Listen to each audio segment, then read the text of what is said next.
Bonsoir à chacun et chacune de vous et bienvenue à cette célébration tout à fait particulière puisque se joignent à la communauté chrétienne de Baie-Saint-Paul les associés des Petites franciscaines de Marie.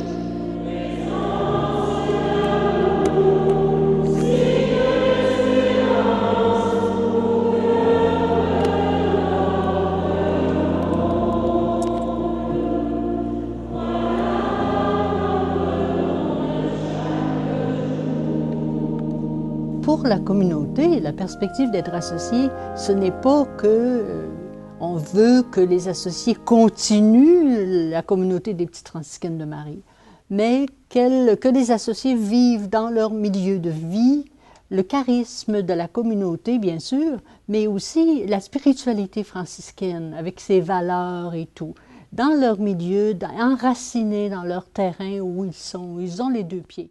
Disons que j'avais un vide intérieur et je cherchais quelque chose pour combler ce vide intérieur. Alors je me suis présentée à la Maison Mère. J'ai rencontré la supérieure générale du temps, sœur Madeleine Tremblay. Et le soir même, il y avait un groupe d'associés qui commençait. Il restait une place. Alors elle m'a dit « Si tu veux te joindre à nous », alors c'est comme ça que je suis devenue associée. C'était pour répondre vraiment à un appel. Pour moi, ça a toujours été une clientèle, des personnes qui étaient chaleureuses, qui étaient aimables, qui étaient généreuses, puis qui donnaient de leur temps, puis sans compter. Puis moi, en fin de compte, dans les Chevaliers de Colomb. Puis ça correspond, la spiritualité de Saint-François, puis la vocation des Petites franciscaines, ça correspond à ce que j'ai à l'intérieur de moi. J'ai besoin de donner, j'ai besoin d'aller vers les autres, j'ai besoin d'aller vers les pauvres, de faire du bénévolat. J'en ai fait Vision d'espoir avec les gens qui ont le besoin.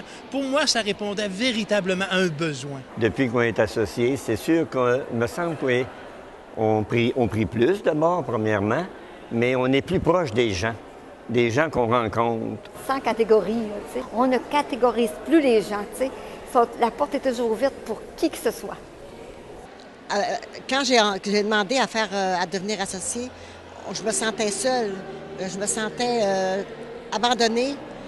Puis là, j'ai retrouvé chez les Petites franciscaines de Marie cette chaleur, cette force pour continuer avec Dieu dans ma vie.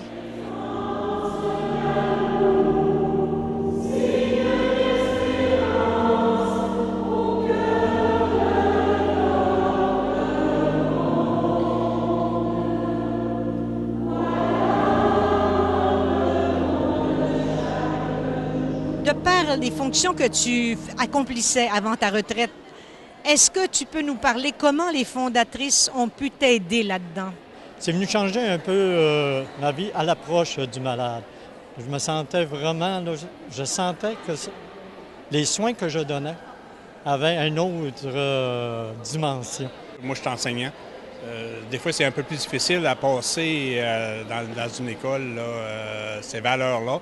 Mais on réussit, puis je pense que les fondatrices sont en arrière de nous autres pour nous stimuler là-dedans.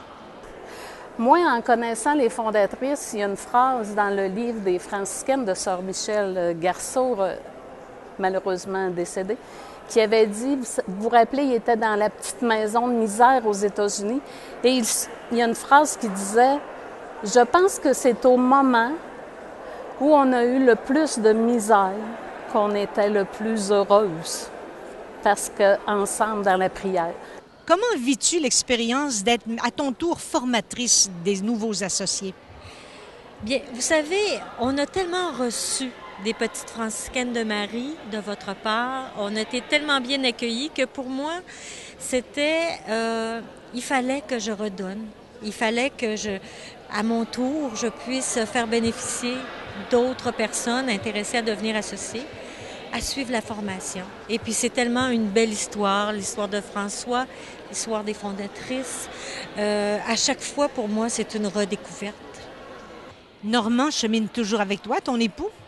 Oui, et Normand, souvent, il est moins engagé que moi en paroisse et chez les associés.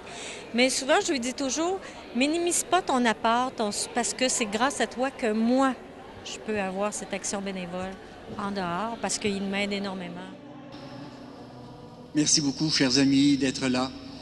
C'est une très belle surprise pour moi de venir fêter avec vous autres, justement, à l'occasion de ces nouveaux associés à la communauté des petites franciscaines de Marie. C'est merveilleux et j'ai comme l'impression que le pape doit être avec nous autres aujourd'hui.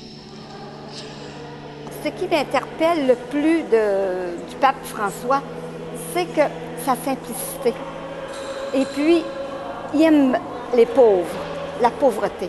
Alors que quand on connaît François, c'était un mendiant, c'était un saint homme pauvre, il aimait beaucoup les mendiants, il s'est fait lui-même mendiant.